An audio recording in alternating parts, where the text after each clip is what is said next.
বিকশিত কৃষি সংকল্প অভিযান বিষয় নিয়ে কেন্দ্রীয় কৃষি মন্ত্রী শিবরাজ সিং চৌহানের সাথে সোমবার ভার্চুয়াল বৈঠকে উপস্থিত ছিলেন মন্ত্রী রতনলাল নাথ সহ অন্যান্য আধিকারিকরা। এদিন বৈঠক শেষে মন্ত্রী রতনলাল নাথ বলেন, কেন্দ্রীয় কৃষি মন্ত্রী শিবরাজ সিং চৌহান ঘোষণা করেছেন সারা দেশে বিকশিত কৃষি সংকল্প অভিযান শুরু করা হবে, যার লক্ষ্য কৃষকদের উন্নতি, কৃষি প্রযুক্তি, বীজ সংক্রান্ত জ্ঞান প্রদান করা।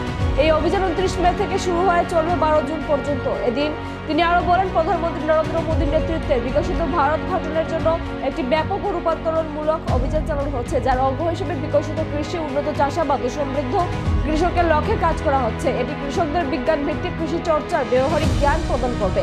জেলা স্তরে প্রতিটি দল প্রতিনিধি 3টি করে সভা করবে। এক কথায় কৃষিতে আধুনিকরণ, গবেষণা এবং কৃষকদের সক্ষমতা বৃদ্ধির উপর বিশেষ জোর দেওয়া হচ্ছে বলে জানালেন কৃষিমন্ত্রী।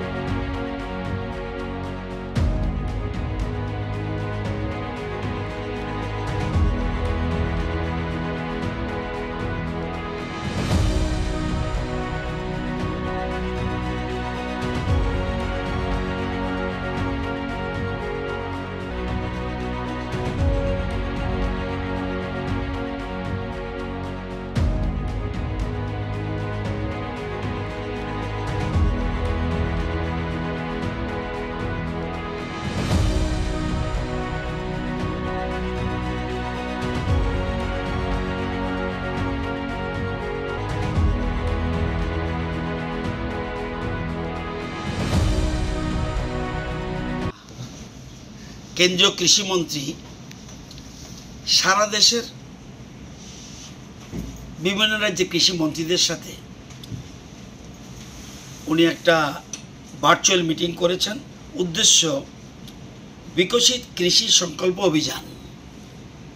এটা হলো 12 থেকে 29 মে থেকে 12 জুন পর্যন্ত এই পুরো ক্যাম্পেইন করা হবে।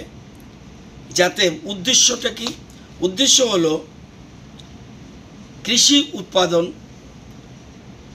এবং কৃষিজ সম্পদ বৃদ্ধির জন্য আরও বেশি যেন উৎপাদন হয়, এবং আরেকটা আছে কৃষকদের আয় বাড়ানো কীভাবে হবে, খাদ্যশস্যের যাতে ভাণ্ডার আরও বৃদ্ধি হয় এবং মানুষের আহার নিশ্চিত করা, এবং কৃষিকাজে কস্টিংটা যেন কম আসে, ফুড সিকিউরিটি নিশ্চিত করা, কোন বীজ ভালো এবং কোন সার ব্যবহার করা উচিত,